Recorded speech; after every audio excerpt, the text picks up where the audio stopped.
Hello everyone. In this video, let us compare virtual machine scale sets, availability set, and availability zones.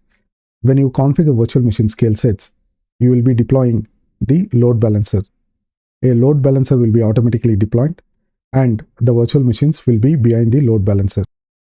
Based on the traffic, what is received by the load balancer, the virtual machines can either scale out or it can scale in. This is called as horizontal scaling.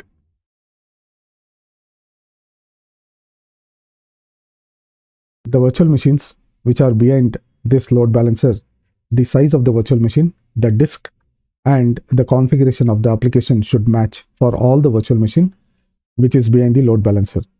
So whenever there is a traffic increase on the load balancer, it can scale up to 1000 virtual machines.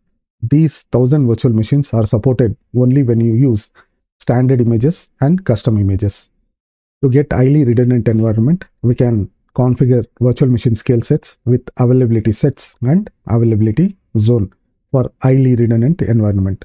If we have created virtual machine scale set and this is the load balancer, we have the scale set. This can be in availability zone 1, this can be in availability zone 2, and this can be in availability zone 3.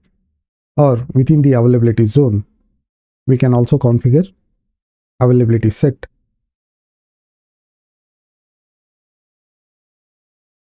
for the virtual machines.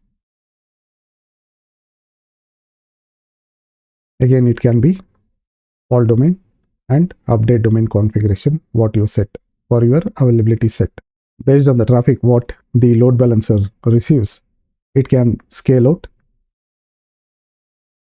which means increase the count of the virtual machine. And it can scale in, which is decrease count of virtual machine. So this is the horizontal scaling.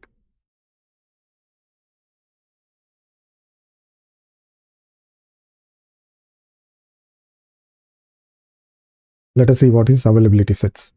When we talk about availability set, we need to understand availability sets works at the data center level. Availability sets are logical grouping of virtual machines.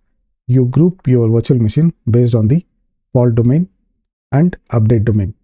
So for the fault domain, we have maximum of 3 fault domains, and for the update domain, we have maximum of 20 update domains.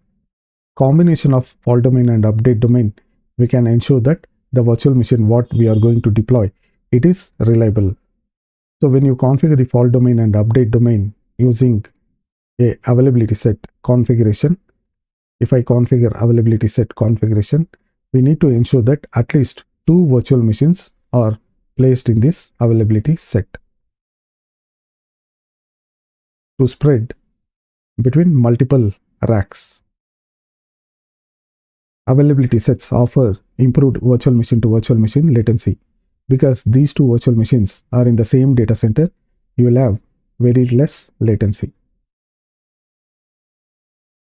Availability sets are still susceptible to data center failures because this particular availability set, what you have created, when there is a data center failure, the availability set what you have created, that will also fail if there is a data center outage.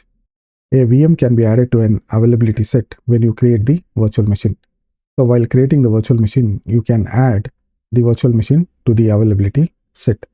If you wanted to change the availability set, you need to delete the virtual machine and then recreate the virtual machine and assign it to different availability set, which will be 002. This will be 001. So this is the different availability set and this is the different availability set. Once I create an availability set, let us take availability set, which is called as AS001. For this availability set, I have configured the fault domain as 2 and update domain as 7. Now, if I wanted to change the fault domain and update domain to 3 and 6, I will not be able to do it. So once the configuration has been done for the availability set, you will not be able to change the configuration. And the virtual machine, whatever you are placing to the availability set, once it is placed, if I wanted to change the virtual machine to another availability set, AS002, I will not be able to do it. I have to delete this virtual machine, recreate the virtual machine, and place it into the availability set. This is as good as creating a new virtual machine and placing it into availability set 002. So let us see what is availability zones are. The availability zones are within the region. Each region will have minimum of 3 availability zones, and each availability zone has multiple data centers.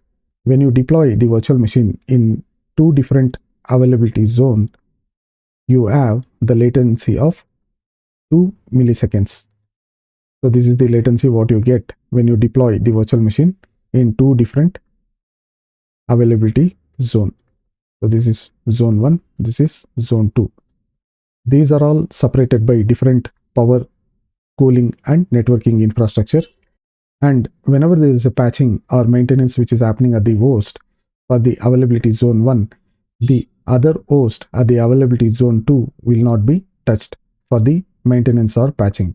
If you have created your virtual machine in 2 different zones, then you have a very highly redundant environment, because this virtual machine will be in availability zone 1, this virtual machine will be in availability zone 2. This will be backed by different power, different network,